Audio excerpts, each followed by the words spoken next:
আজকে আমি বানাবো ঠাকুমার শেখানো সেই দেশি এঁচোড় চিংড়ি। তো চলো কি কি উপকরণ লাগছে আর আমি কিভাবে দেশি এঁচোড় চিংড়িটা বানাচ্ছি সবটাই কিন্তু আমি তুলে ধরছি, দেখতে থাকো।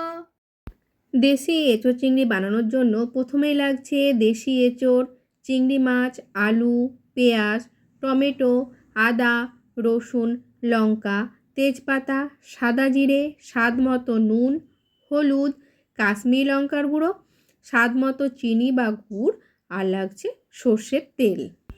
দেশি এঁচোড় খোসা ফেলে টুকরো টুকরো করে কেটে ধুয়ে নিয়েছি। এঁচোড়ের টুকরোগুলো লাল লাল করে ভেজে নেওয়ার পরে খোসা ছাড়িয়ে কেটে রাখা আলুর টুকরোগুলো এঁচোড়ের মধ্যে দিয়েই ভালোভাবে নাড়াচাড়া করে লাল লাল করে ভেজে নেব।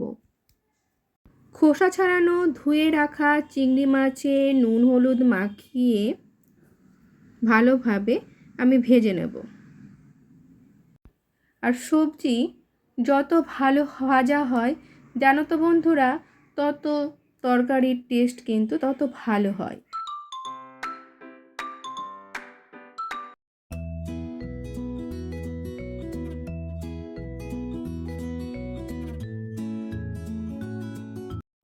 এঁচোড়, আলু, চিংড়ি ভাজার পরে তৈরি করে রাখা মশলা দিয়ে ভালো করে কষিয়ে নেব।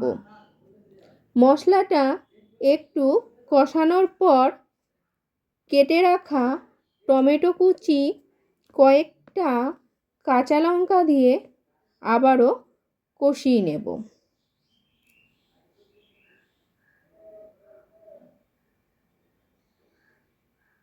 তারপর নুন, হলুদ, কাশ্মীরি লঙ্কার গুঁড়ো, স্বাদ মতো চিনি দিয়ে কষিয়ে নেব।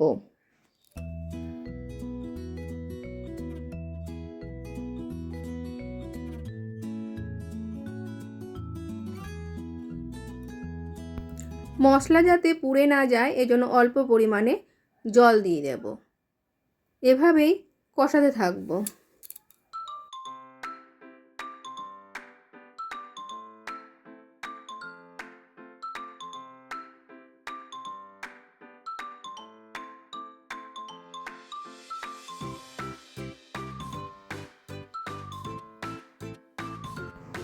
এভাবেই কিছুক্ষণ কষানোর পর মশলা থেকে তেল ছেড়ে দিলে পরিমাণ মতো জল দিয়ে চাপা দিয়ে দেব।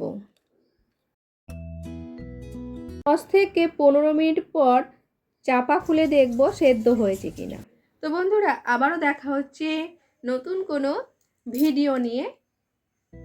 সকলে ভালো থেকো, সুস্থ থেকো। Tata, by.